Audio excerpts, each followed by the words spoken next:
ka-Gentle Picks. Continuation po ulit ito mga ka-Gentle Picks. Ang share ko naman po sa inyo itong plus minus ng ito po mismo na to. Plus minus po ito eh. So ng ream. Share ko na rin po para maingatan nyo rin po itong ream natin, no? Itong water spray. So unahin ko na po itong ream na yung kanyang plus minus. Ito pong plus minus na po ito. Ano, hindi po kasi gano'n siyang kita yung araw eh. Medyo malayo. So, sa mabilisang salita, kung gumagamit po kayo ng gripo, parang ito lang yung pinaka lakas at saka paghina niya.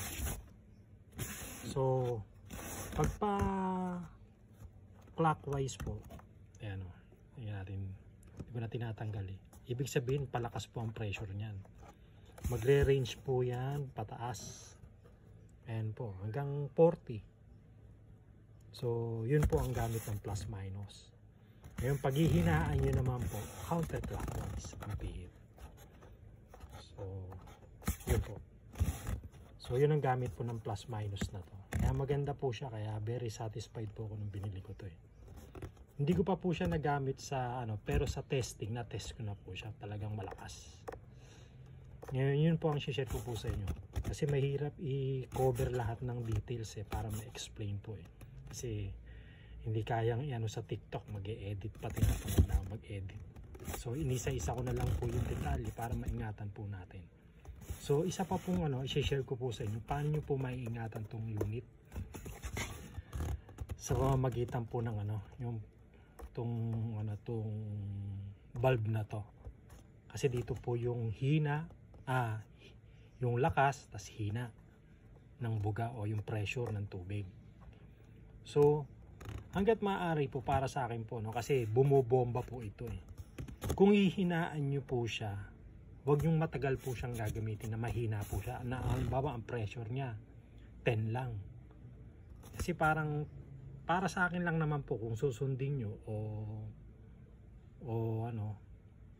o hindi, okay lang. Basta binibigyan ko lang po kayo ng idea ko na maingatan po itong unit. Kasi ang concept po nitong unit na ito, nagbumobomba po siya.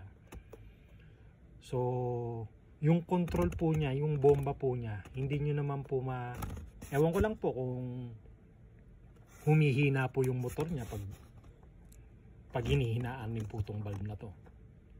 Para sa akin po, hindi naman po nagbabago yung motor, yung lakas niya. Ang hinihinaan nyo lang po, yung buga ng motor.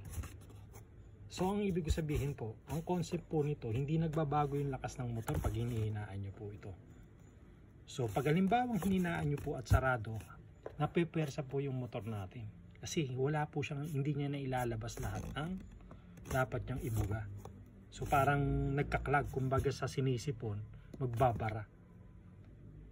So kung halimbawa gusto nyo lang po yung mahina, kasi kailangan po natin kuminsan talaga ng mahina pag halimbawa maglilinis po tayo ng evaporator.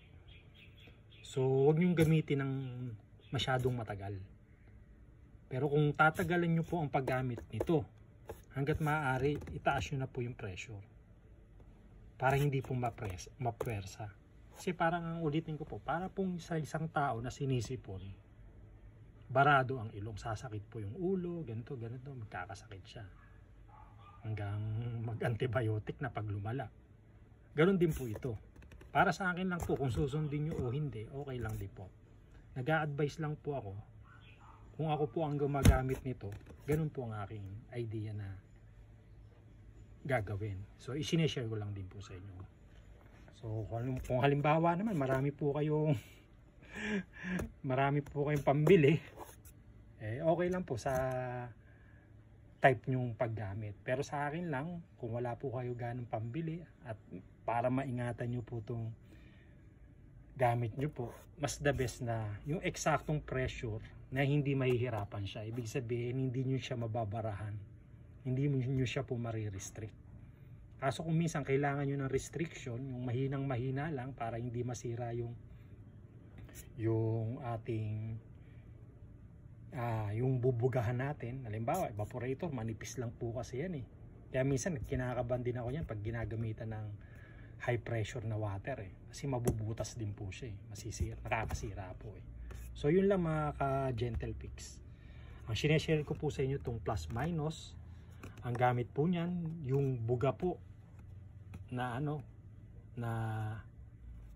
unit natin. Makikita nyo po yan dito.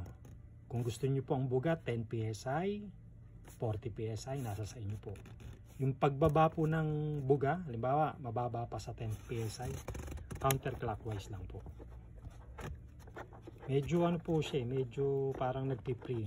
Mararamdaman yung matigas. Pero mas the best, every time na mag-a-adjust po kayo, i-check nyo po sa kung ano pa yung pressure. Kailangan i-trigger nyo po para pipitik po yung kamay nito. So, basahin nyo po muna, wag po kayong pihit ng pihit. So yun lang muna mga ka-Gentle Fix. Tinuro ko lang po sa inyo yung plus minus o yung bulb. Gaya lang po ito ng parang sa gripo. Kaso nga lang, may pressure po siya. So pero same lang din siya ang function niya. Yun lang po mga ka-Gentle Fix. I-upload ko lang muna to. Tapos continuation na lang po sa mga susunod na details para maiwasan natin masira kaagad tong ating ray. Salamat muli po sa Diyos.